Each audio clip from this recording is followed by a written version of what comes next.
Welcome. For those of you that don't know me, my name is Paul Kerno. I'm one of the lecturers at the Adelaide Planetarium at UniSA.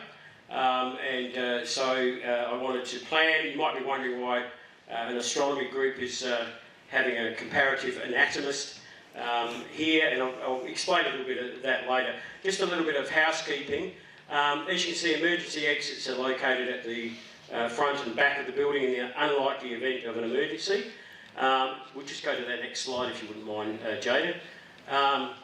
Also, toilets, I don't know why, but when they designed this place, toilets are down the front. When this used to be the Union Hall many years ago, it was located up the back. So sneak down if you need to go, there's no problems with that as well. Yep. If you have mobile phones and they go off, we won't be happy. So please put them on silent or switch them off. And if your phone does ring or vibrate, please take the call outside. Please don't answer it during the course of the actual lecture. All right, next one. Let's go. All right, I especially want to thank, hands up supernovas that are here tonight, any supernovas? Quite a few supernovas. I especially want to thank the supernovas. They're a planetarium group that I run a meeting once a month. And when I approached various organisations to try and get the funding to get Joy here, no one was coming through. And when I put it to my planetarium group, they raised the money. So thank you, supernovas that are here tonight. If you want to make any donations, we will absolutely take donations. In April, we're going to bring Professor Charlie Lineweaver over from ANU. Charlie is an absolute powerhouse, so he's worth coming along and having a bit of a listen to. Okay, that might be my last slide. Let's just have a look. All right, now, Joy, we sort of neglected to print a little bit of a bio for Joy, so I'm going to make a few comments and apologise to Joy at the same time. I first saw Joy on Inside Nature's Giants about 15 years ago, did you say, Joy? Something like that. Long? Wow. And I thought anyone that crawls into the body of a whale is pretty fascinating. That particular program, as you might remember, was also hosted by Richard Dawkins, and they were looking at different megafaunal species and looking at the anatomy of those creatures, and Joy has told me some interesting behind-the-scenes stories about that. But since that time, she's appeared in many other documentaries, and she works at the Icahn School of Medicine at Mount Sinai in New York, a centre for anatomy and functional morphology. And her husband Bruce is here with us as well. He's also a doctor. I apologise that I don't have a bio in front of me and have a lot of detail on Joy, but she does amazing things with her research. Today it was lovely. We've got some guys from the Bolivar Museum facility. I can't read that. Are you crazy? Can you turn it sideways? Oh, yeah, just make it a bit smaller. All right, so Joy Reidenberg, PhD, is a comparative anatomist specialising in cetacean anatomy. She's a professor in the anatomy and functional morphology at the Icahn School of Medicine at Mount Sinai, New York, USA. Her degrees are from Cornell University, Mount Sinai's graduate program in biomedical science, and Dr. Reidenberg also held appointments as guest investigator at Woods Hole Oceanographic Institution, a very prestigious institution in the US. Associate scientist at National Museum of the Natural History, the Smithsonian, and she is an inaugural fellow of the Society for Marine Mammalogy, and a fellow of the American Association for Anatomy. She teaches structures, so human gross anatomy, histology, embryology, to medical and graduate students, and participates in several anatomy courses with surgeons. Her reputation as a teacher extends beyond Mount Sinai, and she's got a stack of awards here that I'm not going to read out all of them. Some of you, as I mentioned, will know her from Inside Nature's Giants, but she's also appeared in Lost Beasts Unearthed, a very interesting documentary I watched recently, When Whales Could Walk, and The Mystery of the Walking Whale, and so on. So I won't read all of this out, but will you please make welcome Professor Joy Reidenberg, please.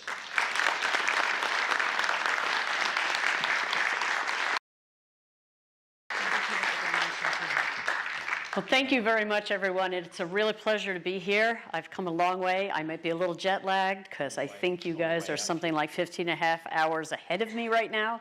So I won't tell you what time it is at home because I can't count like that.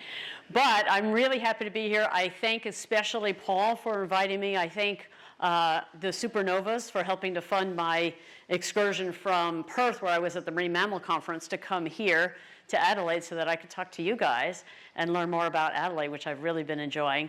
And I want to thank ahead of time David, who's over there, who has loaned us some material that you're seeing on the table here, which I'm going to demonstrate, which is from the South Australia Museum.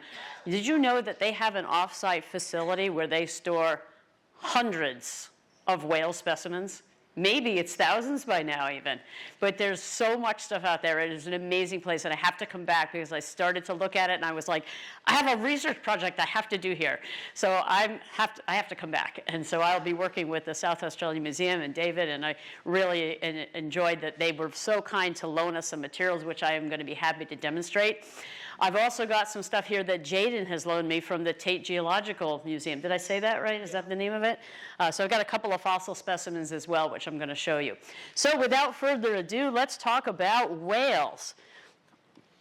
Okay, so what are whales and how would we define a whale? We could say, when we look out at a whale, we've got a whale watch ship. That's all we usually see, a little tiny bit of its back. It's not much. It's really hard to study whales because that's about all you get to see. I'm going to show you a lot more of it because we examine whales once they wash up on the shore, when they're dead, and try to understand not only how they died, but how they lived. And so it's a very important part of that to look at their anatomy. But let's go beyond just this little back that we're seeing right over here. What else is there about these whales? Well, they're aquatic mammals, which means that they are mammals, not fish, that live in the water. But that's not enough to define a whale. Because as you probably already know, there are plenty of other aquatic mammals out there, like polar bears, like otters, various river and sea otters, right? Sea lions, seals, walruses, even hippopotamus are aquatic animals. So maybe we could say, okay, these are aquatic mammals that do not come out of the water. They're fully aquatic. All these other ones can come up on the land. But that would not be enough to define them either because manatees and dugongs also do not come out of the water. They are fully aquatic. So the only difference left now is what they're eating. And whales are actually carnivores. They eat flesh. What they're eating is mostly fish or little tiny shrimps. But they are carnivores. They might eat squid as well, depending on the type of species. Whereas manatees and dugongs are herbivores. So that's a major difference right there. When we talk about whales, the whole group of whales is called cetaceans. And cetaceans is not just the big whales that we think of when we say the word whale, but also all of the smaller whales, which you might not necessarily associate with the word whale, like dolphins and porpoises. So when we look at this slide here, what we're seeing in the upper left is what you would probably traditionally call a whale. That happens to be a jumping humpback whale. But just below it is a dolphin, which is a very small whale. And below that is a very little inset to show you that not all whales are gray or black or white. Sometimes they have a little bit of color. In this case, we're looking at an Amazon dolphin that has a little bit of pink color. On the top right side, what we see is a killer whale. And killer whales are also big dolphins, even though we use the word whale as part of their name. And there are a lot of small whales that have the word whale, but they're actually in the dolphin family. We've got killer whales, pilot whales, beluga whales, false killer whales, narwhals. All of these are whales, but they are small whales in the dolphin family. And then below that is a porpoise. And I love this porpoise because it looks like it has makeup. If you look carefully, it's got eyeshadow and it's got lipstick, right? Isn't that cool? It's a beautiful animal. It's a spectacled porpoise. And porpoises are not in the dolphin family, but they are probably the smallest of the cetaceans. So when we look at all of the whales that exist in the world, this is a sort of a map, and it keeps on getting filled in because new species are discovered all the time, mostly in the family of what we call beaked whales. I'm not sure if my pointer is going to show up on this. Is it? Oh, it is showing up. Oh, well, maybe not. Okay, well, it doesn't matter. So on the left side, as you look up here, you'll see all the whales that are facing towards your right. Those are what we call the big whales, or the mysticetes, which literally means mustached whales. Whales that have a mustache in their mouth, which we will talk about. We call that baleen. The whales on the other side of this panel that are facing this way towards your left, they're on the right, but they're facing to the left, include a really big whale like the sperm whale, which you see in the very top right, but also smaller whales like dolphins and porpoises, whales that we might call whales but are small like the killer whale that you can see there, and even down to the bottom, these are beaked whales. They look like giant, giant dolphins, and that's what we're seeing at the bottom here. All of these are what we call odontocetes, which literally means whales with teeth. So cete is whale, and odonto, you may have heard the word orthodontics. Odonto means tooth, right? Like straightening teeth, orthodontics. Well, these are the odontocetes, meaning the whales with teeth. And that's our major distinction of those two groups. Oh, and that is not a whale. That's just for size, okay? Just so you know how big some of these things are. All right, so let's talk about their size and their body shape and the muscles and the bones that comprise these bodies. So whales are not, as most cartoons draw them, these big square things with the tail on the end, floating like a cork on top of the water, spouting water out of the top of their heads. That, if anything, might resemble a little bit of sperm whale, which has a square head, but it's the only whale with a really square head. Most whales look like this. They look like little rocket ships underwater with a very pointy face. They're very hydrodynamic. And as they slip through the water with their very smooth skin, there's very little resistance to their forward motion, so they can swim very fast. Whales essentially look like the fuselage of a jet plane. Whales are enormous. In this case, we're looking at a blue whale, and a blue whale is about the same length as a 737 jet plane. Or if you had 3 full-size school buses for children, I assume you have the same kind of buses here that we have in the US. But if you lined 3 of them together, that's about how long these whales are, which is really, really big. That's about 30 to 33 meters of length. But many people confuse whales with fish because they're in the water. And in fact, initially when whales were described taxonomically, they were described as fish by Aristotle because when he examined it, he said, well, it's cold to the touch, which is kind of weird, right? You know, fish are cold to the touch. Mammals are not. Mammals are warm. We'll get to that later, but these are not fish. They don't have the same anatomy as fish, and they don't have the same biology when we get into it about thermoregulation. So here we're looking at a comparison of a whale and a whale shark. Whale shark is not a whale. A whale shark is a shark the size of a whale. And the big difference here that we see right away is the tail. A whale has a tail that moves in an up and down pattern, pushing on the water as it's swinging its tail up and down. And those parts of the tail that stick out are called flukes. And they're kind of like what you might put on your feet if you were snorkeling, those things that you paddle with. Those are essentially flukes. Whereas a shark, if you want to swim like a shark, you'd have to turn sideways in the water and start swimming because their tail is going from side to side. So they have a very different spinal motion.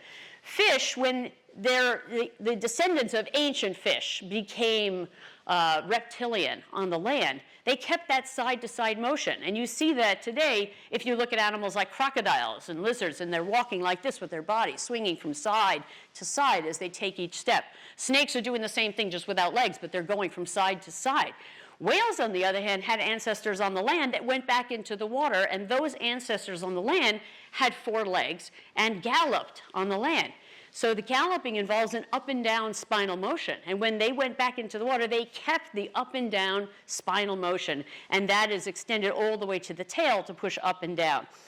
If we look closely at the tail, what we see is some really amazing anatomy.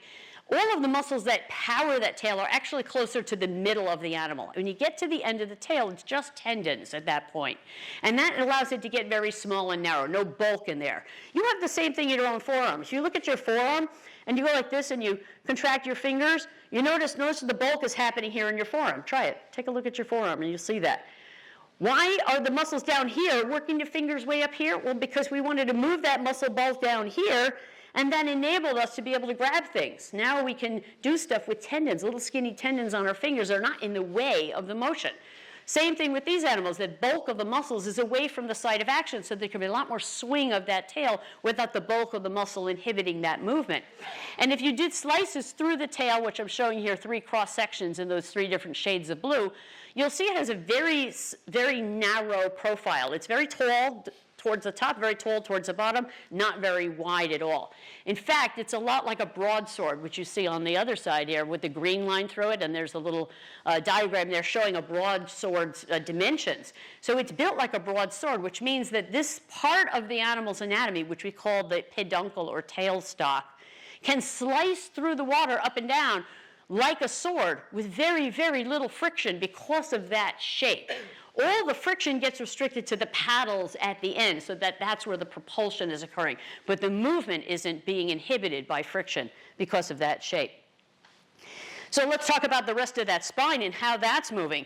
So if we look at the backbones of a whale, what we see are something that looks like this. I actually took this picture today out at the South Australian Museum's bone collection, and I'm going to show you two bones here that are on loan, and they have a very interesting anatomy. This is a vertebra, or backbone. And notice from this backbone, we see these two projecting processes. They interlock with the next bone, just like this. And that prevents the animal from turning its body from side to side. It can really only slide back and forth this way because of this interlock, but it can't go side to side, left to right. And that interlock keeps the animal swimming straight. Now, over the course of the entire spinal column, you can get slight movement, so you can get a curve in the spine, but you have to do it over many, many segments to get enough bend in there. But they're very good at bending up and down because of that interlock. And by the way, whalebone is very light. It's very porous. I want to invite someone who wants to volunteer to come up here. Logan, come on up. You're right here. You're the first person I got to meet today. I want you to feel this. Is it heavy? No. Yeah? Feel this. Oh, Tell everyone what you're feeling. Say it nice and loud. this is far lighter than the smaller one. It's like paper, honestly. Yes. Even though this is much bigger than this is really light. So the bones, thank you so much, Logan, appreciate it. The bones of a whale are osteoporotic. They're very, very light. And so the ballast of a whale really is in the fat and some of the other organs that they have. That's what makes them heavy. The bones are not what make them too heavy. And whales don't want to be too heavy because otherwise they would sink and have a hard time getting back up to the surface to breathe. So they want to be light, and they regulate their buoyancy simply by filling their lungs with air and becoming more buoyant, or exhaling and becoming a little less buoyant. So that's what's called dynamic buoyancy regulation. Whereas this bone here is actually a fossil bone from a dugong. Dugongs and manatees, being herbivores, have to have much, much heavier bones, and those heavy bones give them ballast. And the ballast makes, it counters the weight that happens when they're eating herbivorous material. And the whales are not herbivores, so they're not fermenting a lot of stuff and making methane gas. But the dugongs and manatees are. They're kind of like cattle underwater, so they're constantly farting, and they're constantly burping, and they're constantly making gas, and their gut is filled with gas. So they need really super heavy bones to counteract that. So even though the vertebra is a lot smaller, it's a lot heavier. All of the bones of manatees and dugongs are much heavier than whales, even though they're both aquatic animals. Okay, let's take a look at some other parts. Let's look at the head and the neck region. And we get in here, we look at the neck vertebra. They're really super compressed together. And again, just like with the back, this is to keep them swimming in a straight direction. So there's very little friction. So if they want to turn their face to the side, because they have such long faces with the long beak, it would create a lot of friction. But this neck doesn't turn to the side because all those bones are fused. It keeps the animal facing forward. So the only movement is the up and down movement between the back of the skull and the beginning of the neck vertebra. So let's talk about those projections sticking out of a dolphin. And what we have is a dorsal fin. The arms are the flippers, and the tail projections are called flukes. And each one of these, if you did a cross-section through it, has pretty much the same kind of cross-section. It's a fusiform shape where it starts out blunt, gets wide, and then tapers in a little fast back. The exact same shape you would get if you did a cross-section through an airplane wing, which means it not only is hydrodynamic, it also can give the animal lift. So the animals are using a design that we have copied, and we use today in aircraft. We use it in ships. Here, for example, are the pectoral flippers of a plane. You know how when you watch a plane, when it takes off or when it lands, they have those extra things that push down, I think they're called ailerons, that help give the plane a little bit of friction so that it can get either more lift or it can brake when it's on the ground. Well, dolphins can do the same thing by simply moving their pectoral flippers. They can brake, they can bank their turns, they can maneuver in very different ways. They get lift, they can dive, and that's because their flipper is very, very highly mobile at the shoulder joint. Just like ours is. They have a ball and socket shoulder joint, so they can move it in many directions. If we look at the dorsal fin, that's the fin on the back, you're like, well, why do they need that? What that is essentially a keel. It's just on the top side of the animal. If you look at the keel of a sailboat and simply turn it around, it is essentially a dorsal fin. It's doing exactly the same thing. It's keeping it from tipping over sideways by having that extra resistance there. Let's go back to that flipper again. Remember we were talking about the flipper having this ball and socket joint? Well, if we look at the human arm, which is the one on top, the part that's furthest to your left is the ball and socket of the shoulder. That's the ball part. The socket would be on the shoulder blade. And we see the exact same bone in the beginning of the flipper of a whale. In this case, we're looking at one from a pygmy sperm whale. The next set of bones are two bones, and those are the forearm bones. There are two forearm bones in a human. There are two forearm bones in a whale. After that, it's a whole bunch of little rounder or cuboidal-looking little bones. Those are the wrist bones, same like we have, lots of wrist bones. And then there are 5 fingers. If you look there, you will see 5 rays of little bones. Those are the fingers. So it's an entire upper extremity jammed into that little flipper shape. So it's not a paddle. And that's because whales descended from a terrestrial ancestor that walked on legs. And so all the same bones that were in its ancestors are still in the flipper. They're just changed a little bit in their shape and adapted for being in the water. And it's not just whales that have done that. If you look on the other side of the slide, you can see all the same homologies of these bones in, what's on the top there? I think is a turtle. Yeah, there's a turtle, a dolphin, a horse, a human, a bird, and a bat. And they all have the same bone structure inside, with a little bit of reduction here and there, like the horse, for example, only walks on the nail of its middle finger. So it's lost these other fingers. Cattle walk on the nails of these 2 fingers, and they've lost the other fingers. But otherwise, the bones that are in here are pretty much the same. So this is what we call a homology, where we have the same bones, but they may have different shapes in these different animals for different functions, like flying, for example, as opposed to walking, or paddling in the water. If we look at the hind legs, we also see a big change that's going on here. This is the hind leg of an antelope in the middle. It's in the inset. And it has a double pulley in it. And that's very typical of what you see in the even-toed ungulates, the animals like cattle and deer and sheep. If you look on either side, we see the ankle bones of very early whales have that same kind of pulley mechanism in it. That pulley mechanism tells us that whales are related to the even-toed ungulate animals. They have some of that same anatomy, and that anatomy started to disappear as the hind legs disappeared. So eventually we get down to an animal like Durodon, which is on the bottom here, whose hind legs have pretty much disappeared. They're still there, they're still sticking out, and you might want to say, well, maybe they're vestigial, they have no function. There's almost nothing I have ever found in anatomy that was vestigial. It just changes function. So in this case, although those legs are not being used for locomotion, they're not walking on the legs, they're not paddling with the legs, they probably were using the legs for reproduction in the same manner that sharks do. Sharks have these projections that are called claspers that help to hold the female. And so it could be that these animals were using them as claspers. So they may have had a reproductive function, which argued towards keeping them. But as the anatomy of reproduction changed, which we'll get to, there was less of a need for these claspers. But every once in a while, you get an animal where the hind limbs have reemerged again. This is a very famous dolphin that was caught in the dry fisheries off of Japan that actually had 4 flippers. And I had the luxury of being able to examine the bones of this animal. It turns out that these flippers seem to have the same homology to a hind leg. It looks like there's 1 bone, then 2 bones, just like we would have a femur, then 2 bones, where you have the tibia and the fibula, and then the ankle bones, and then the foot bones. It's all inside that flipper. What's happening here is that normally the genes for a hind leg are turned off. But every once in a while there's a mutation that turns them back on again. And when they get turned back on again, they get expressed. In this case, it's expressing an intermediate form, not the really old ancestors that had a hind leg, but some intermediate form that still had a flipper. That's the part that's being re-expressed here. And it's considered proof that these animals descended from a 4-legged ancestor because they still have the genes for it, even though it's normally turned off. So that's a fascinating example there. They also still have a pelvis. If we look at whales, we see a bone that's in the flank of their body that is a pelvis. And that pelvis is not attached to the rest of the spine. But if you don't have hind legs, why would you have a pelvis? So one might say that's vestigial, because they're not using it for locomotion. Well, the pelvis tells us that they used to have hind legs, and they used to have locomotion on their hind legs. But today, that pelvis is actually really important for 2 things. One is it anchors the belly muscles and allows the animal to do the up and down body motion of swimming because the belly muscles are anchored on that.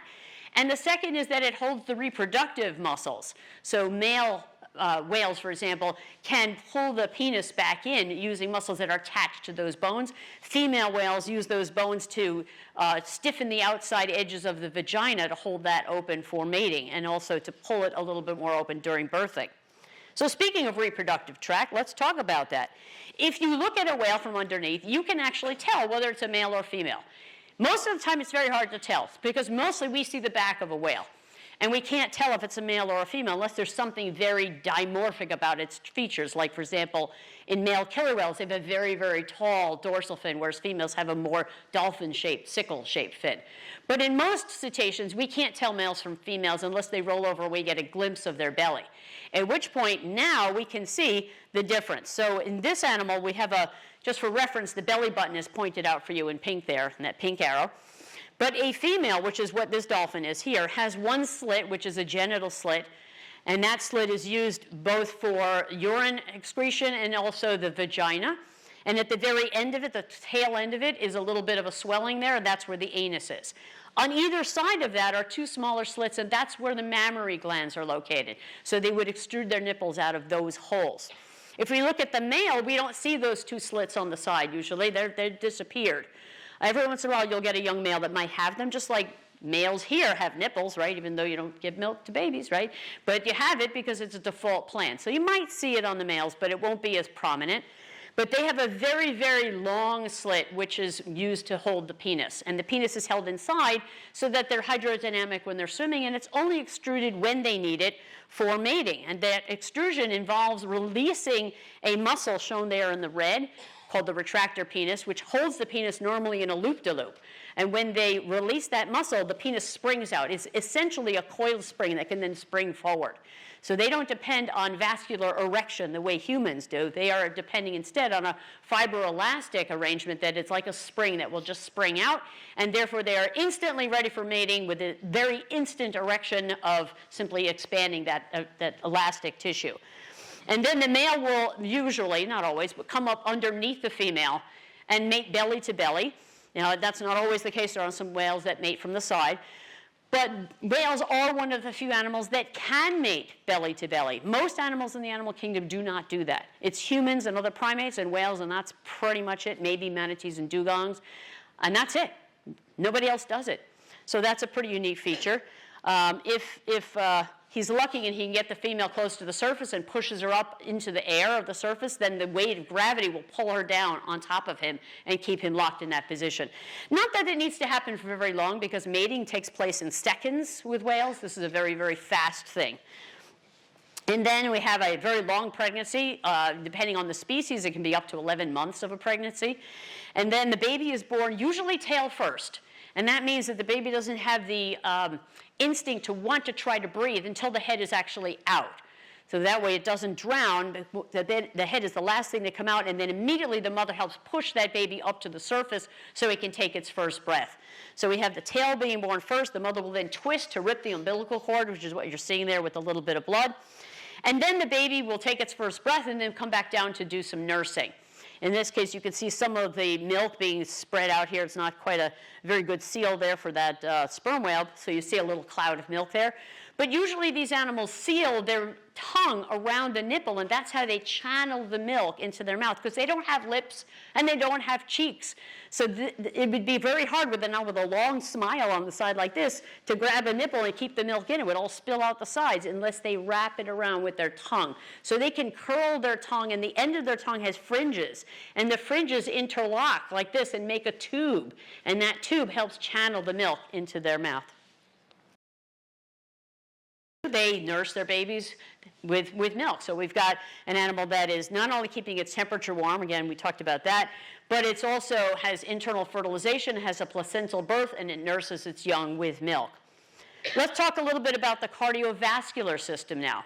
So this is the heart of a blue whale. It's about as big as you can get when it comes to a heart. It's roughly the size of somebody's sofa, maybe a little bit bigger, maybe the size of a small Volkswagen Beetle. It is an enormous structure, but it doesn't have to work that hard, because during dives, the heartbeat slows down to about as low as 2 to 4 beats per minute. Yeah, it's almost like the animal goes into hibernation, but not quite during a dive. And that actually makes a lot of sense when you start thinking about their diving behavior, because if they were to continue to beat at a high speed, they would be sending blood all around the body to oxygenate the tissues. They don't need to do that because the first pass around pretty much takes up all the oxygen that's in the blood, and they don't need to keep on beating anymore because now all that oxygen's in the muscles. And the muscles of whales are actually almost black. They're really dark with a material called myoglobin, which helps hold the oxygen. You know that the darker the meat, the more work the meat does, right? Think about when you eat chicken. Which part of the chicken is the dark meat? It's not the breast meat, because chickens barely ever fly. They run around most of the time, so the dark meat is their legs. Whereas if you get an animal that flies a lot more, like duck, you notice that the upper extremity muscles, the wing muscles, are darker because they are actually flyers. So the darker the meat, the more action that muscle is usually doing, and whales have really, really, really dark meat because they hold so much oxygen in their meat, in their muscle, that they don't need to keep on beating around and around and around. And what's the point? They're not taking a breath during a dive, so there's no more oxygen to add to the system anyway. Might as well keep it down low. So by not beating very fast, they're actually not only saving energy, they're also preventing decompression sickness, because as they ascend, bubbles may start to come out of solution. They could block the blood vessels. If you're beating it, you might be sending those bubbles to the wrong area, and they could block vital organs or even the brain. So they reduce that by not beating very much until they come back to the surface. Now we talked a little bit about thermoregulation. How did they do it? One way they do it is they throw off extra heat on the flat surfaces where they can easily radiate that heat from blood vessels that are near the surface. And those surfaces are on the dorsal fin, they're on the flippers, and they're on the tail. And here we're showing you the dorsal fin and the tail. In this particular tail, you see those two blood vessels radiated on either side. Notice there are no bones in the flukes of that tail. The bone is just in the middle. The tail flukes are actually quite flexible, kind of like snorkelers' flippers. They have a little bend in them because there's no bone there. If we look at the dorsal fin, we see lots of blood vessels radiating up there, and this is actually quite important because that's where most of the reproductive tract throws off its excess heat. So a mother whale that's pregnant with a baby actually generates a lot of heat, and it could kill the fetus because the muscles that it's using for swimming are all around that uterus. So it has to throw all that extra heat out up to the dorsal fin to get rid of it.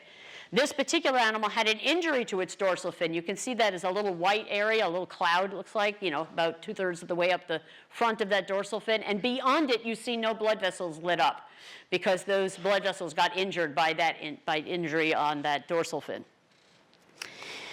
Now, the other thing that whales do with these blood vessels is something called countercurrent exchange. Now, countercurrent exchange is a mechanism for keeping heat in the core of the body, and the periphery stays cold to the touch, which is why Aristotle thought these animals were fish. When you touch them, their outer body is cold, not hot. And the reason for that is the core of the body, which has hot blood in it, is sending its blood out to the periphery. In this case, we're showing you a flipper. As the blood vessel that's hot, which is the red one in the center, is coming out towards the outside of the animal, it's throwing heat off to the incoming blood that's coming from the outside of the animal that's in the venous system. So the arterial blood going out is hot. The venous blood coming back, shown in blue here, is actually picking up that heat as it comes back in. So by throwing the heat off, by the time the blood in the artery gets to the outside of the animal, to the periphery, it's already cooled. And then as it's coming back in, by the time that venous blood is coming in, it's been warmed. So it comes back to the core already warm. And that conserves heat in the middle of the animal and keeps the outside cool to the touch. Let's talk about the respiratory tract now. Most people think of whales as blowing water in the air, spouting water. And it's kind of true a little bit. Okay? We want to emphasize that whales don't breathe water. They're not fish. But they can have some water that can well in the top of their blowholes. Sometimes whales will actually go below the surface and their blowholes aren't completely closed, and water can get into their blowholes, which is the nostrils on the top of their head. But it doesn't go all the way down into the respiratory tract because there is a valve there that prevents that. But when they get back to the surface, they got to blow that out. So if any of you have ever done snorkeling, I know I'm making a lot of analogies to snorkeling because whales are essentially super snorkelers, right? When you go snorkeling, you might notice that water fills your snorkel, and then when you come back up to the surface, you have to blow that water out of your snorkel before you take your first breath in. Otherwise, you're going to breathe in some water. So whales are doing the exact same thing. They blow the water out first, so there's a little bit of water droplets. The rest of what you see in that cloud is actually condensate, like your breath on a cold day. So there's a pressure difference and a temperature difference going on. The temperature difference makes the water droplets appear that are in the breath, and so I forgot which one I said first now. The temperature differences from the cold air on the outside will make it look like your breath on a cold day. So you have these water droplets condensing.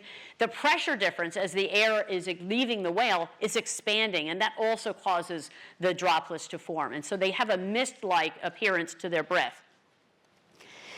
Now, the evolution of what's happened with that nostril is really cool, because if we look at the various stages along the path, we'll see that the nostril has moved from the tip of the snout to the top of the head.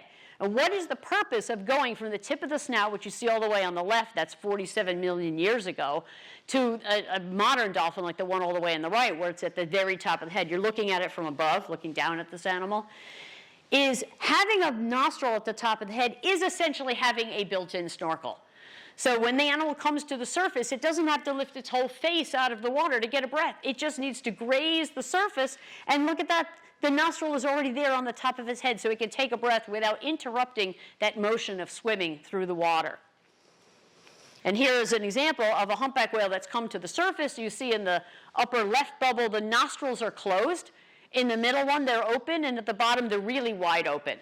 That nostril looks kind of like a nose stuck on the head, but backwards. Why is it backwards? Because they have developed a water shield, a deflector of water that deflects the water to the side, so as they're plowing through the water at the surface, it doesn't inundate their blowholes. It is deflected like a splash guard off to the side. And here are some images showing you a humpback whale in the top, a blue whale at the bottom, a fin whale all the way on the right side, and you can see the closed nostrils and the open nostrils on the stills, and on the right side, we're seeing them in action as they blow. And as they blow, notice the shape of the blow changes. It starts out lateral, and then it goes vertical. So that has to do with the plugs being pulled back that obstruct that airflow. And as they're pulling those nasal plugs out of the way, the air can come out straighter. And the shape of the plume helps people determine which whale they're seeing when they see a whale far away. That's how the whalers a long time ago, when they would yell, "There she blows," what they were looking at was this blow, and they could identify the species based on the shape of the blow, because each species has a unique shape to its blow. Humpback whales have a sort of heart-shaped cloud, for example. Right whales have a V shape. Blue whales and fin whales have a very tall column for their blow. And sperm whales, which you see on the top right over there, actually have an asymmetrical blowhole. It's off on the left side, so they blow off to the left side. Here's what a dolphin's blowhole looks like. Unlike the humpback that we saw before, instead of two nostrils, it's fused into just one. So there's one single opening at the top of their head, and you can see it in the closed position and then in the open position here. And when these dolphins are making sounds, it's not coming out of that little blowhole. That's just for breathing. The sound is coming out from that big bulbous area that the person's hand is in front of on the right side there, that forehead region. And that's called the melon. The fat body that's in there is called the melon. And the control that is blocking the air from coming out when the nose is closed is actually an upper lip turned backwards like this on the nose. So I want you to imagine this upper lip, right? Try it on yourself. Go like this. Roll it back over your nose. Shove it into your nostrils. And now you have a nasal plug. That's how you keep water from getting into your nose if you're a whale. You have to have these lips stuck into your nose like this. So how do you make sound? Well, you might want to vibrate that lip a little bit and let air come past it. And then when you do, it creates a vibration in the lip tissue. What else is there besides that is a fat body that's just ahead of it. I'm skipping this because our sound is not working, but I'm going to try it, actually. Just one more desperate attempt to make it work. No, it's not working. Sorry. Anyway, when the dolphin's facing you, it's going like that because that's the echolocation. It's doing this with its lips, but out of the nose. Okay, so imagine me doing, that's what they're doing. That's called echolocation. So what we have here in this diagram is we see here in the dolphin and in the two circles that are blown out, two areas where sound production can occur. In A, we see an enlargement of the area of the larynx or voice box, which can probably make some sounds, but generally doesn't make the sounds that adults make. Maybe babies make it, and that's something that we're looking into, because there are some little tissues inside the larynx that can vibrate. But the main producer is actually in the inset B, which are these flaps that are up in the nose, which are essentially the lip rolled back like this. And those little flaps can vibrate, and they vibrate the attached fat body, which is derived from the fat that's in your upper lip right here. And that becomes an acoustic focusing lens that focuses the sound that's coming out. And that sound is used for not only communication, but echolocation, which is like radar or sonar, because it's under the water. They send a sound out, it bounces off the object, it comes back, and they interpret that sound. And that's how they see in the dark, so to speak, using sound. What about in big whales like this? This is a sperm whale. Sperm, these are the ones with the big square heads, okay? So if we look inside a sperm whale, and this is a baby sperm whale here, and I'm not sure that the sound is going to play. No, having trouble with the sound. I apologize. We'll skip without sound. But air is coming up like this. The white part in there is the skull. And if we go to the very front of the head, over there where number 1 is, that's where there's a pair of lips. That's these lips rolled back like this that vibrate. And as they vibrate, they set up a sound wave in this yellow tissue here, which is the spermaceti sac. That's where the spermaceti oil was. Fun fact, you know why sperm whales were called sperm whales? Because when whalers cut open the spermaceti sac, they found a white sticky fluid. And they thought all the whales that they caught were male. And they thought all of the whales kept their sperm in their head. That's how they got named the sperm whale. And so spermaceti literally means the sperm of the whale. But it's actually an acoustic chamber. So it sends a sound wave to the back of the head where it reflects off of a parabolic dish-like air reflector from one of the nasal sacs, and then out through this part of the face to get out in the front here like this. So that's one way of making sound. And in addition to all of this complexity here, remember I mentioned there were these air sacs. The air sacs are super important because the air sacs capture the air that the animal is sending through to generate the sound in the first place. That air is then recycled and sent back so they can do it all over again, so they don't have to go back to the surface to get another breath in order to keep on making sounds. So let's take a look at baleen whales and how they might do it. So this is what it looks like when I'm doing my research. That's me in the middle where the arrow is pointing, and just like everyone else in this picture, we all tip our hats to Jacques Cousteau by wearing a red knit hat. But this is actually my tool. That is a flensing knife. This is a Japanese design flensing knife where it has the 2 straight edges on it, and they use this for cutting. By the way, these flensing knives, they're amazing. It's like a hockey stick with a blade on the end of it. That's my scalpel. These came from the U.S. Coast Guard confiscating them off of whaling ships that strayed into the U.S. territory within our 200-mile limit. So we get those tools, and that's what we get to use from confiscated true whaling material. And then what I'm doing is I'm taking the voice box out of this whale. So that is the voice box of a whale, and that's me standing next to it, and I am about 1.5 meters tall, maybe slightly over that. So you can get an idea of just how big this larynx is. It's really, really large. And the larynx or voice box of the whale is located in the throat area here, kind of like between the eyes in front of the flippers right here. That larynx is able to do 2 types of sounds. And we know that because we have recordings of whales, which unfortunately the sound's not working. I'm not going to deafen you with it popping again. But this sound over here is a pulse-like sound. It's kind of like a sound, like a growling almost. And this is a tonal sound, almost like a whistle. So 2 different types of sounds. And that could be because it can either go through the flaps to make the pulse-like sound, so the larynx has these flap-like structures, or maybe it goes through the folds between the 2 sides of the larynx, which are the homologous structures to our vocal cords, whose true name, by the way, isn't vocal cords because it's not a cord. It's actually a shelf of tissue. So the true name is a vocal fold. And the vocal folds, when they flap together, they regulate a space in the middle, and that's where the sound is created. Now, these whales can also make both at the same time, and that's what's shown in this sound spectrogram. So you see all of the pulse signals in here in this gray, but you also see the tonal signals in the dark black overlaid on top, and it's only being made at the time the pulses are being made. We know it's all being done by one animal. So simultaneously making 2 different sounds means that these animals are using 2 different sound producers, likely in the same area with the same breath of air that they're putting through. And they will do this often with their head in a head down position so the sound can radiate out from their head. Now I want you to try to be a whale for a minute and try to make it, I won't ask you to put your head way down so you can radiate it way down, but unfortunately I can't make the sound come up. But I want you to make a sound. Just go, ah. Now put your hand on your voice box right in the front and feel it go, ah. You feel that vibration? That for us is lost energy. That's not how we're talking to each other. But for a whale, that's everything. That's the energy they have to get into the water. Now, if you really want to talk like a whale, I want you to talk like a whale by closing your mouth, because the whales don't have their mouth open when they do it. So go, you know, it's coming out of your nose. You got to close your nose too, right? All right, otherwise you're humming. And what happened? What happened is you all pressurized the system by closing your nose. There was no place for the air to go anymore. So once that happens, flow stops. When flow stops, sound stops. So these animals also, like the toothed whales, have to have a sac, an air sac that catches the air so that it can continue to flow. If you had a balloon on the end of your nose, you'd be able to continue making the sounds. But you don't. That's why it stopped. So these whales actually have a balloon, and the air goes into this balloon on the larynx, in this case, on the voice box. It's right in the front here.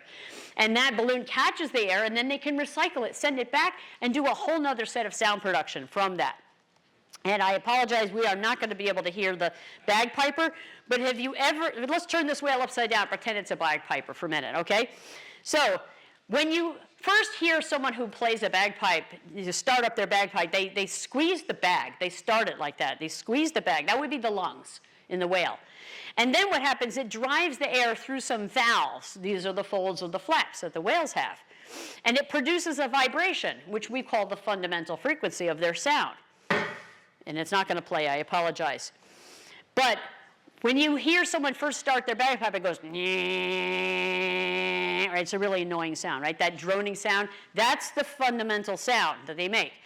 But then what happens is they then do the high harmonics, and you hear at the same time, right? You get and at the same time on a bagpipe, right? And then they start to play the pipe, and you get right? So that's, sorry, it's just not doing it for me here.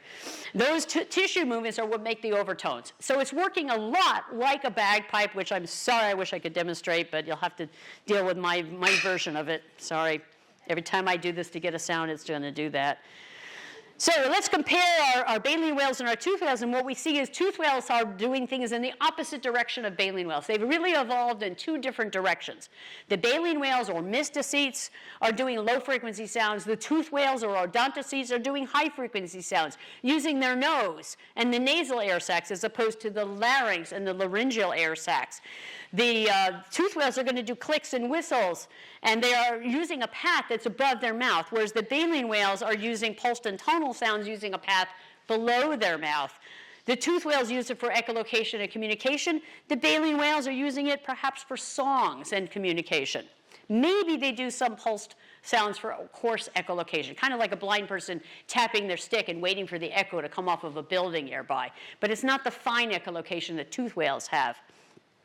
Let's talk a little bit about their digestive tract now.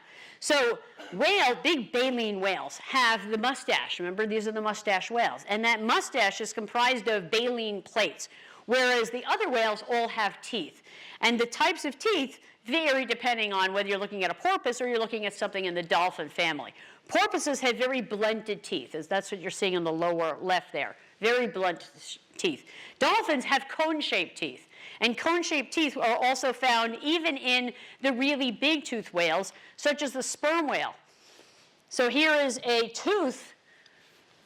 Thank the South Australian Museum for this. Look at this. This is a tooth of a sperm whale. It is enormous, and it's very heavy, actually. But only this part actually sticks out of the gum. The rest of this is the root of the tooth. But it is cone-shaped. All toothed whales that are in the dolphin family or the sperm whale family have these two teeth that are cone-shaped. Only porpoises have the blunt-shaped teeth. Whereas the baleen whales have these baleen plates, and the baleen plates come in two varieties. They either are used for straining and sifting as the whale swims straight forward, and those tend to be very long baleen, Or they're used for gulping. So the whale will gulp a whole bunch of water in its mouth and then squeeze its throat plates together. That's what you're seeing on the bottom there. Squeezing out the water between the plates. And as it squeezes between the plates, the water exits and the food stays behind on the plates. So what we see in the top there is a diagram showing the water exiting between the plates and the food getting stuck on the inside there. And then it essentially licks its mustache, like someone who's just drunk a beer with a good head on it and then licks the mustache to get the rest of it off. That's what they're doing. On the bottom, you can see a close-up of the spaces between the baleen plates, so you can see the blue tarp behind it. But the baleen plates are very hairy on the tongue side. When you stack them all together, they have fringes on the end and they intertwine and make a mesh. On the outside of the whale, which you can kind of see on the lower right image, they're stacked together and they almost look like a comb. So what we have here are some baleen plates. Here they're all stacked together. This is from a humpback whale. And these are like a brush on this side. I don't know if that's in the light. Maybe that's in the light. So they look kind of like a brush. They're very soft. And on this side, when you look at it, it looks like a comb. And you see all these individual plates there. And depending on what the animal is eating, these baleen plates can be very long or they can be very short. And if they're very short, they're probably a gulper whale. These ones here come from gulping whales. And so they're relatively short plates. This is coming from a strainer that's sifting and straining all the time, so it needs a lot more surface area. Now, the ones that are going for very, very tiny prey have very, very fine hairs. I'm going to try and see if you can hear it. You probably can't hear it, right? It's very soft. Let's take one from this one. This is from a humpback whale, okay? It's much coarser. Can you hear it? And if we get something like this, this is, I think this one is from, I'm sorry, this is not a humpback. This is from a pygmy blue whale. That's what this is from. This is a pygmy blue whale. This one is from a humpback. It has a little white fringe at the end of it. Humpbacks tend to eat fish, so they have much stiffer baleen here. You hear it? Very different from when I tried to do this one, which was really soft.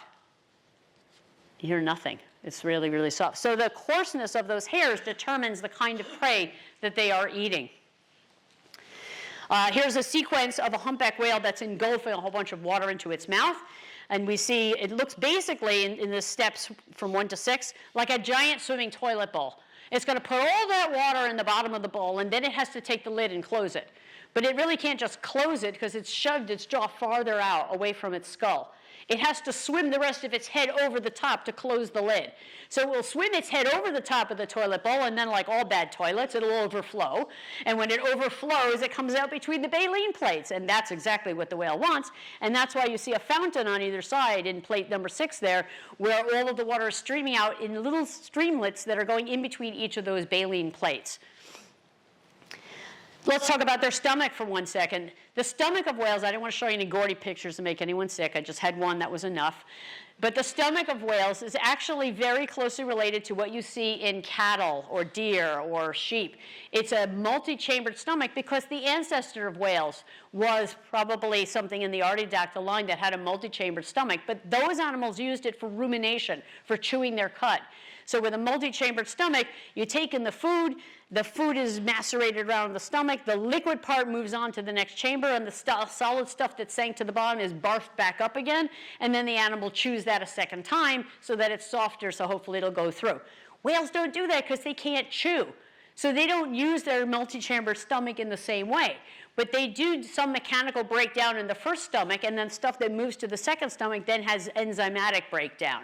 So they do different functions in different parts of the stomach, even though they are not herbivores, and they are not regurgitating their cud to chew their cud. This talk wouldn't be complete unless we talked about the brain and the sensory systems as well. So here we're looking at a brain of a human compared to a bottlenose dolphin on the top there, and we see that it looks like the dolphin has a much bigger brain even than a human. The size of the brain is really not relevant because a lot of that is related to the absolute size of the animal. So you can get very deceived by absolute size.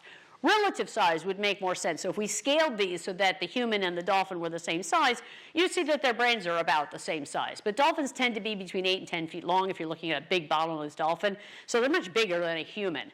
So we expect their brain capacity to be bigger even if they had the same equal amount of brain relative to their body. The real trick here isn't that. It's to look at the complexity of that brain. And we see how convoluted that brain is. We realize there's a lot more processing going on. That doesn't mean the animal is smarter. It just means it's doing a lot more work with its brain. Now, it is also considered a very smart animal, but the extra work it's doing probably is related to processing sound into an image in its brain. Now, we know that in order to do that, they have to be able to hear. But whales don't have ears sticking out of the side of their head. What they have instead are fat channels in their jaw that channel the sound back to their ear. So here is a dolphin jaw. And the jaw is very unusual. It's got this hollow part right here where it's very thin, very, very thin. And then this is where the fat is running in here. I'd like a volunteer to come up. Who would like to be my volunteer? Come on. Is there some young person in this? Come on back here. I see an arm waving. Come on down. Come on down. And you got to tell everybody what you hear, okay? So what I'm going to ask this person to do is to scratch gently on the side of this bone. Okay? So you're going to do that. Turn around and face everybody. Now scratch gently on the side of this bone. Do you hear that? Can you guys hear that? Okay. Now I want you to put this up against your ear and scratch it. And now I want you to tell everybody what happened. It's loud. It's really loud, right? Yes. So this is acting like a megaphone. Now I'm going to put it like this. You scratch it. See how much louder that is? Okay, thank you so much. So what he's just demonstrated is a megaphone. This is acting like a megaphone. Notice it's getting narrow to wide. And this channel in here, which is filled with fat in the water, is able to take the sound in the water and bring it right back to the ear region, acting like a giant megaphone. So, and that's fun. If you want to come up here after the talk is over and play with us, you'll have some fun with it. Okay, so that's how these animals hear. And as we were saying before, with echolocation, we've got this sound that is coming from the blowhole region, from the lip that's turned back, going through that melon, which is focusing the sound, and out to the fish, where it is bouncing off of the fish that they are chasing after. And then it bounces off as an echo, which is then received through the jaw, taken back to the ear region. And that's how they're hearing. And that's actually probably happening in baleen whales, only it's not for echolocation. They're just hearing the communication sounds of other whales, but not echolocation. And it might come through their jaw, but their jaw is not hollow like this megaphone that we saw in the dolphin. Their jaw is actually much more solid, but there is a big fat pad at the end of the jaw. And maybe that's taking the sound in. However, it looks more like the sound is actually being transmitted using the whole skull. I'm sorry, this arrow is probably not showing up. Using the whole skull as if it were a radio antenna receiving the sound. The bigger the skull, the better they are at receiving the sound wave, because the low frequency sounds have very, very long wavelengths. So the bigger your receiver is, the more likely you are to perceive it. If you have a small receiver, you won't see, or hear rather, that sound. And so what these baleen whales are doing is using their entire skull and using bony conduction through their skull. Like if you were to take your forehead and put it against a tuning fork or something was vibrating, you'd hear that sound go to your ears. You wouldn't be hearing it through the air going through your ears. You're hearing it from the bone conducting it to your ears. And the ear in these diagrams are shown in either that dark pink or in the green there, are anchored into the skull. So when the sound gets to the ears, it's coming from the skull, and those anchors in the skull are directly taking it to the ear, and that vibration is transmitted immediately into the ear. The ear bone has a very interesting anatomy, and I've got here a fossil whale ear bone that's from the Tate Geology Museum. This fossil whale bone, this is the ear part, okay? Not the hearing part where the cochlea is, but the outer part is like the beginning of the bony chain in your ears that helps bring the signal in from the eardrum to the area where you process hearing called the cochlea. This would be the beginning of that bony chain. And there's a peculiar part of this that's very round and crinkly, which if you come up here later you can see it, called the involucrum. That is found only in whales. But it was found in an ancestor to ruminants as well. And that's how we know that whales came off of the ruminant line of artiodactyls, because that ancestor has this same anatomy. And that ancestor of that line of ruminants, that particular one was thought to be semi-aquatic and may have actually heard in water. And that's what led to this.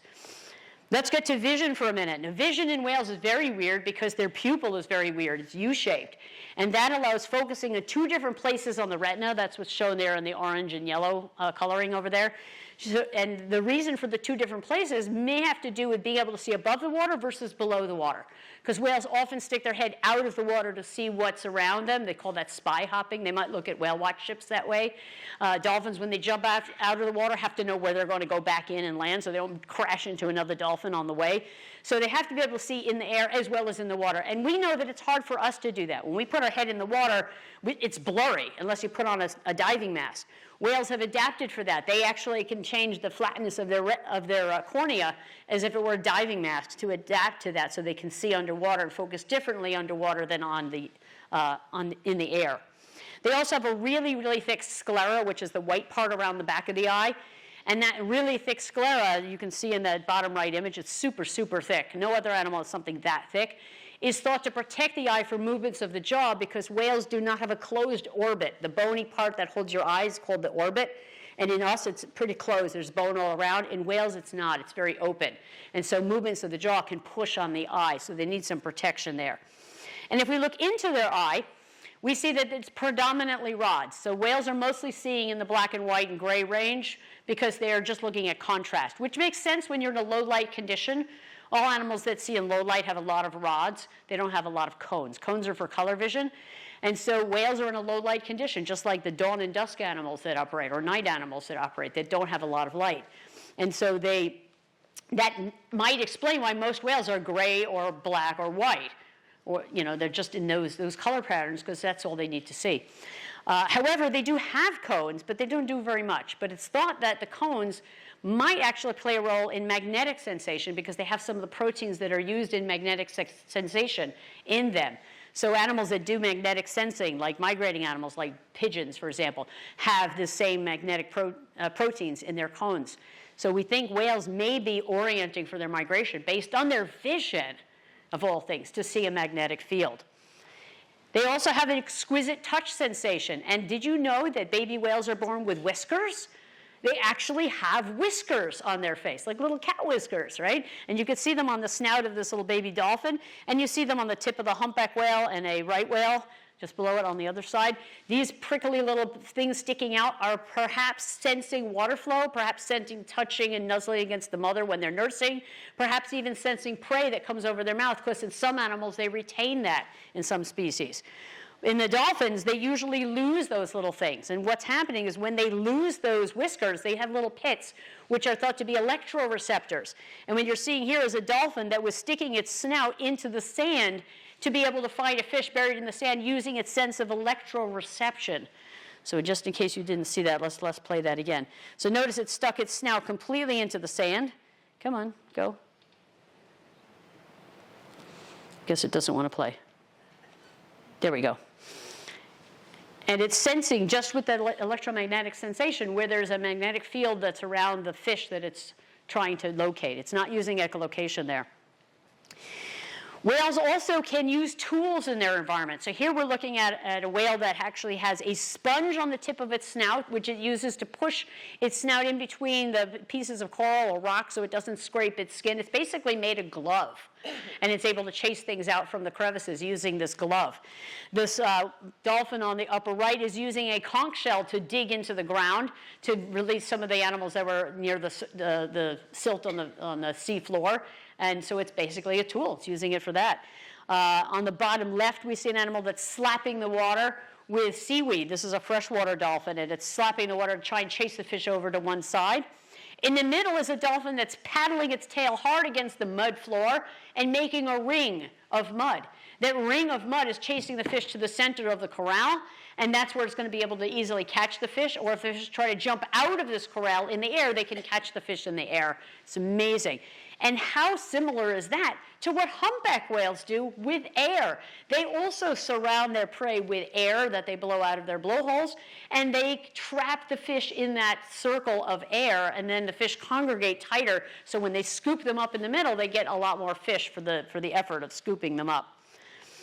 Whales also have the ability to recognize themselves. So this is I hope this will play. This is a whale it's a dolphin that's been marked. Come on, there we go. with paint on the side of its head. It can't see it except in the mirror. So what it's doing is looking in a mirror and trying to see the paint marking. So it's realizing that the image in the mirror is not a different animal, that it is itself. So it's self-recognition, which I find really fascinating. And then down here, this is teaching. So whales can actually teach each other how to hunt. So what we're going to see is this is an ice floe, and this is a seal sitting on the ice floe. And you're going to see one whale show up right over here, and it's going to give the signal to the other whales. And you'll notice the other whales, as they come through, there's a baby in between them. It's the second one from the left. They're trying to teach that baby how to hunt. And what they're doing is they're trying to make a wave that will knock the seal off of the ice floe, just like that. And they did this 19 times in a row until the baby finally figured it out. They let the seal live each time. It came back up on the ice floe, and they did it again, and did it again, and did it again, and eventually they ate the seal. But they were teaching the baby how to hunt. It's pretty amazing that they can teach. They also play. This is a really amazing thing about cetaceans. In the top left, we are looking at some beluga whales that are trapped in a breathing hole who were playing with a reporter in Russia who was looking at these whales and reporting on them. And they were spitting water at her just for fun because it looked like a fun thing to do. On the bottom left are some dolphins that do cooperative hunting with fishermen in Brazil. When the dolphins herd the fish into this narrow channel, they then do a little flip to indicate to the fishermen it's time to throw the net. And when the fishermen throw the net, they catch the fish, they share the fish that they catch with the dolphins, so everybody wins. On the upper right and the lower right, you're seeing a dolphin and a humpback whale interact in two separate interactions with different individuals in different places, showing that different species can actually play with each other. On the top, it was really funny. The humpback whale swam under the dolphin, lifted the dolphin up, and the dolphin slid down, kind of like a kid's playground slide. So it slid down, and then the dolphin came right back up to do it again because it was so much fun. The one at the bottom looks more like a dolphin is lounging as the humpback whale is just carrying it around out of the water, for fun, I guess. I don't know what's in it for the humpback whale, but it sure looks like a lot of fun if you're the dolphin. But it just shows how play is such an important part of intelligence, and we see interspecies play with whales, which I find absolutely fascinating. That's all I have to say. So I hope you've enjoyed it, and I'm happy to answer any of your questions. Thank you.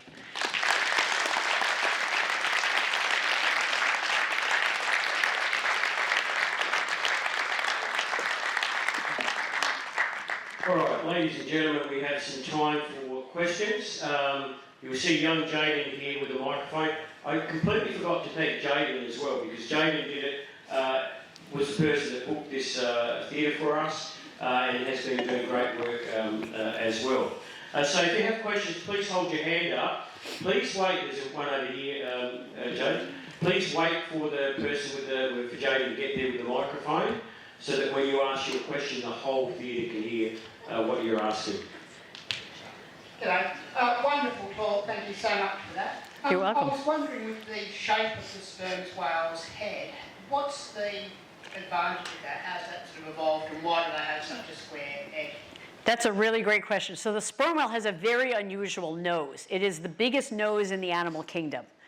It is truly, that whole head is about a third of the animal's length, and it's all nose. And what it's doing is it's packing a bent horn into that space.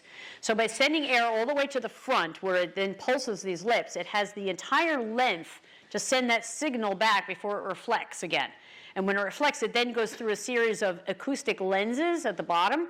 And those acoustic lenses, the sailors who were hunting whales called it the junk, because it wasn't the good oil, it was the part they threw away. And the junk is actually the filter that does the focusing of the sound when it comes out. It's shaped like a megaphone. It gets gradually bigger.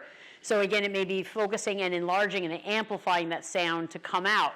Now, what's really interesting to me is that the bigger the head of the sperm whale, the more it can advertise itself as to how big it is, because every time it sends a pulse through, it takes time to get from the front of the head to the back of the head back to the front of the head. That time delay signals other whales about how big that animal is.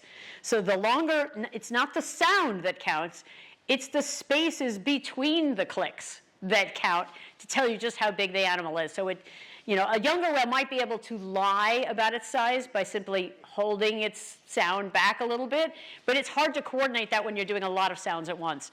So it's thought to be a fairly good estimate of how big the whale is. Yeah, Jude. I was just wondering if you had any thoughts that you would care to share with us about mass whale strandings. Australia seems to have a bit of a speciality of them. I was brought up in Tasmania, which is the sort of mass stranding capital of the country. And I just wondered if you could think, if you've thought about these. I have thought about mass stranding, and that's actually a really good question. It is a bit of an enigma. Most scientists really don't know how to answer this question as to what it is. But a lot of theories have been proposed. A lot of theories early on were simply that, oh, there's a sick leader, and all the other whales are following that leader in. And they, when the leader strands, the whole pod strands. That's thought to not be the main thing. But it seemed like that because the whales would sometimes mill around in an area, and then one whale would go, and then all the rest would follow it. That milling around is because they're probably trying to get their magnetic sense back, because animals that orient on a magnetic sense often circle before they take off. You've ever watched a group of pigeons that will fly in a circle around and around and around before they finally decide what direction to go. And so it could be that they're trying to get their orientation. Something's throwing off their orientation. Now, is that the reason for all strandings? We don't know. But at least in the USA, we have a lot of strandings on Cape Cod. And Cape Cod has a lot of geomagnetic anomalies. And it's thought that that may interfere with their magnetic sense, and they try to swim through Cape Cod instead of around it. And that's where they may end up stranded. But let's add to that some of the other factors that have been found. One factor is that the parasite loads have not been very high in these whales. So we find parasite loads, but that's not the reason. It's not that they're sick. What they have found is the adult whales are dehydrated, whereas the baby whales are not, because they're nursing the mom's milk. Now, they could be dehydrated because they're deaf and they can't hunt, they can't find their food if they're deaf. They might be deaf because of an earthquake, because a lot of these strandings occur in proximity in time to an earthquake. So they could have been deafened temporarily and could have been starved because they couldn't hunt when they're deaf, and therefore in the dehydrated state, because they get all their water from the food they ate, they then end up on the beach. So that's a thought. There's also been some tie-in of sunspots, solar activity. And that's something you know a lot more about than I do. All you supernovas probably know a lot more about solar activity. But the solar activity tends to interfere with the magnetic fields of the Earth, and that may interfere with the whales' navigation abilities. And so they may be stranding because of unusual activity that's happening on the sun. We also tend to see strandings more often in full moons, when the tides are extremely high and then extremely low. And they're almost always on really, really, really flat beaches. The high and low tide lines can be very, very far apart because the slope is so shallow. These animals are echolocating at the level of their upper jaw and above. They are blind below that. So they don't know that the water's getting shallow. When they echolocate forward, those sloping beaches look like infinity to them. And they can end up very, very far in some of the reed channels among, Phragmites and other things like that, which are these tall reeds, and not realize that the water's going out at as fast as I can walk. That is how fast the water goes out in some of these places, right? As it turns from high to low tide. And they get stranded, perhaps because of the tidal differences. So all these things can be contributing it. We can't say that one is the cause of all strandings, but many strandings may be caused by many different things at different times in different places. But those are the theories that have been advanced. Thank you. You're welcome. Yeah, great talk. Thank you. Given the advances in AI and the possibility of decoding whale languages, what would be your first question to a whale? Jaden, very bad. That's an excellent question. I would ask them whether they think that human presence around them is harassment, or is it an opportunity to play and interact? Because we have a lot of rules about not harassing whales because we don't want to interfere with their behavior, but many whales come up to whale watch ships and harass whale watch ships. Although most people don't think of it as harassment, we enjoy it. And the whales seem to enjoy it. So I really wonder what is the perception of human presence around them. how much of it is harassment and how much of it is not. We know what is harassment. You know, whaling is harassment to an extreme. But is, you know, a bunch of people with snorkel gear swimming around a whale really harassment? Or does the whale want to engage? Can we find out from the whale whether it wants to engage? Because we sure want to have contact. So yeah, that's a great question. Thanks. Who has the microphone next? All the way in the back? Okay. What is your motivation to deliver such interesting topic to the general public? Oh, that's a wonderful question. My motivation is that as a scientist, I think scientists do not do a good job of communicating science to the public. And I can't speak for every nation, but I can tell you in the US, most science is funded by the public through federal grants. So the public deserves to know what's going on with the money that they have contributed through their taxes to pay for the science research. Most scientists take the information they get and they tell other scientists at conferences, or they publish it in very high technical journals in the field that only other scientists are ever going to read. So it doesn't get back to the public. And most scientists are really bad at talking to the public. I feel it's the obligation of the scientists to give back to the public the information that we have learned. I think it's a very important thing to do because people will only protect what they know about. And if they don't know about it, they won't care about it. And I want people to know and understand more about not just whales, but everything in the natural environment. Because if we know about it, we'll care about it. And if we care about it, we'll protect it. Thank you.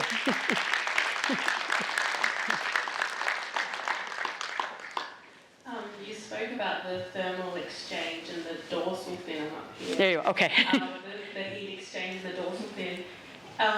For whales in captivity, when the dorsal fin bends, does that affect their ability to exchange heat? Okay, so what you're referring to, I assume, is killer whales in captivity, because really it's only male killer whales that have this problem. Most dolphins do not have a bendy dorsal fin. Their dorsal fin isn't tall enough. But male killer whales have a very, very tall dorsal fin. And the tissue inside the dorsal fin is reinforced by the flow of water around it. So they have to swim very fast in open water to keep that tissue straight. When they're in captivity, they can't do that. And so the curling over of the dorsal fin is not a sign that the animal is sad or depressed. You know, it's not like a limp penis, you know, that they're all upset. You know, it is simply that they can't swim fast enough to keep that tissue rigid. However, the surface areas are still intact for thermoregulation. So they can thermoregulate just fine. And in the wild, there are examples, many examples, of dorsal fins that are also curled in weird ways from whales that don't tend to want to swim in the open ocean. They tend to be what they call resident killer whales. They stay in the shallow waters. And they tend to hunt salmon, and you see it much more frequently in them, and less frequently in the open water animals that hunt other mammals, like other whales or seals. Hi. Hi. I found your lecture very insightful. Thanks very much. You're welcome. And a great communicator. My question's about buoyancy. As I understood, you said that coniferous whales, they control their buoyancy by blowing air out, so they sink. Where do they get the air to inflate themselves to rise again? Thank you. That's a great question. I oversimplified because I didn't have enough time, but I'm going to now take the time to explain that. So they have what's called dynamic buoyancy. And at the surface, they can really overinflate their lungs and be very buoyant and rest at the surface very easily. And if they want to sink just below it so they don't get a sunburn, they can exhale some of that out and become a little bit heavier. However, during a dive, whales don't exhale before they dive. They actually do dive with a full set of lungs. So in diving, they change their buoyancy based on ambient pressure. So what happens is as they begin their dive, they power through the first few strokes with their tail, and they put their head down. When they put their head down, air moves from the sacs in the head backwards towards the lungs. So the head becomes heavier. And when the head is heavier, it tends to sink like a stone.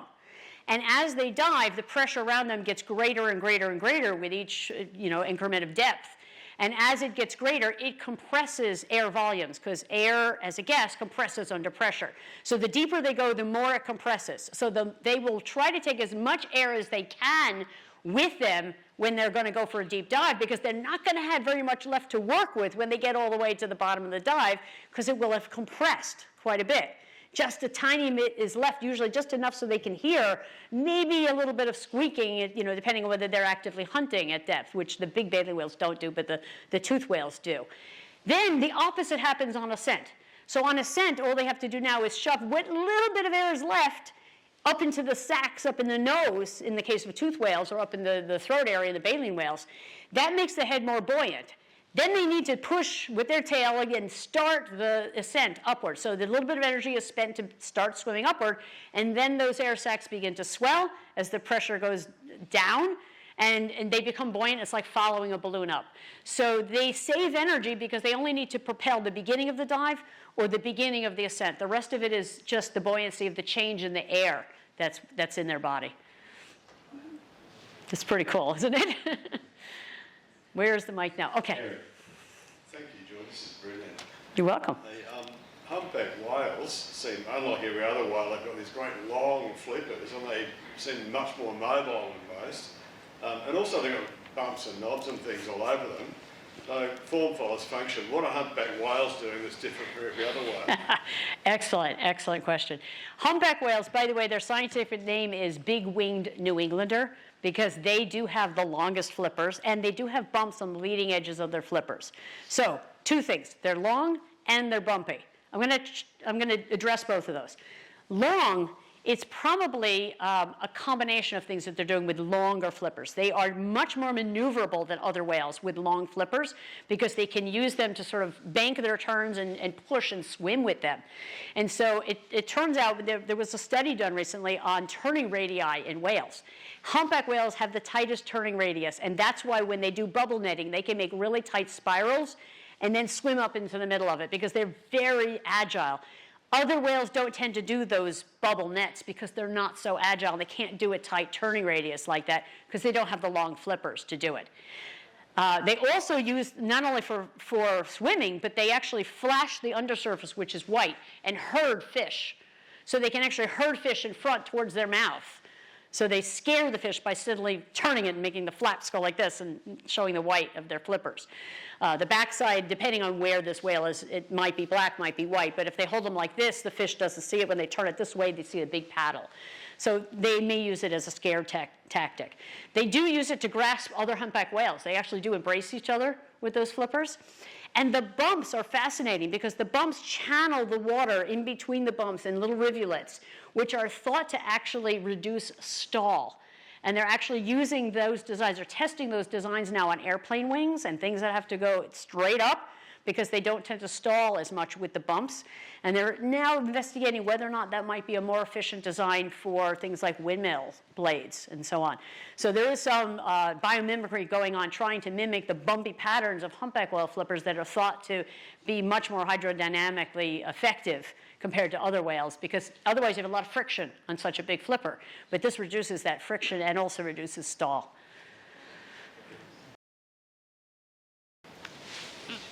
My question probably conveniently follows on from Gary's. I noticed in the diagram you showed of how the forelimb bones are compressed into the flipper, there seemed to be some fusion with the radius and the ulnar bone.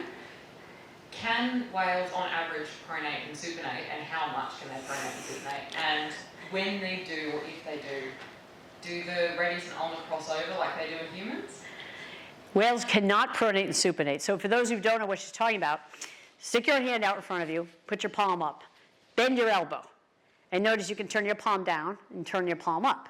When your palm is up, the two forearm bones are parallel. When the palm is down, they have crossed each other. The one on the thumb side is crossed over the one that's on the pinky side. Okay, that's called pronation. This is called supination. Supin, like you're holding a bowl of soup. Pronation, like you're pros, you can win hands down. I don't know if you have that expression here, winning hands down, but you're a pro, okay? So pronation is hands down, supination is hands up. Whales do not do pronation or supination because they can't bend their elbow at all, and they definitely don't rotate radius over the ulna. By the way, radius is called radius because if you look at it in cross-section, it describes the radius of a circle as it rolls over in that position. It goes in a circular pattern. They do all of their motion at the humerus, where the humerus meets the scapula, that's the shoulder joint, so that's a ball and socket, so that gives them all of the ability to turn back and forth like this, right? Or bring it forward to brake, or to be like airplane wings, or to bank turns. But the whales that have really long flippers, particularly humpback whales, have a lot of cartilage in between each of the little bony segments of the fingers. And it is there that they can get movements and curl. So they can curl their flippers back and forth using muscles that can either pull on this side or pull on that side. Mostly they pull this way and they just spring back. There's not a lot on the back side. But on the palm side, they can do quite a bit of curling on the very long flippered animals because there's so many elements and each one has cartilage, so there's flexion in between each one of those elements. Ladies and gentlemen, we've come to the end of the evening. Sadly, I could listen to Joy for absolutely ages. As you've heard tonight, excuse me, Joy is a very good science communicator. We do have lots of scientists, not all of them are good communicators, but certainly Joy is absolutely fantastic. So would you thank Joy again?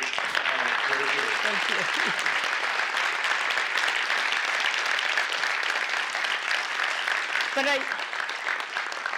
But I do want to say, for those of you who still had your hands up and have questions, if you want to come down here and talk to me, I'd be happy to answer them. And if anyone wants to touch any of these objects, like this baleen plate, it feels like your fingernails. It's made of the same material as your fingernails or your hair. It's keratin. It's called keratin. And I want to add at the end, Logan there has a donation tin if you would like to donate to having more of these lectures in the future. And basically what we do is we try and fund the flight from wherever the person has to come from. So we're very grateful that Joy put faith in us to come over from Perth and from the US. And it looks like she's going to be coming back a little bit more now. I have to now. Which is a great thing. So thank you for coming, everyone. Safe travels home, and hope to see you all again. Thank you.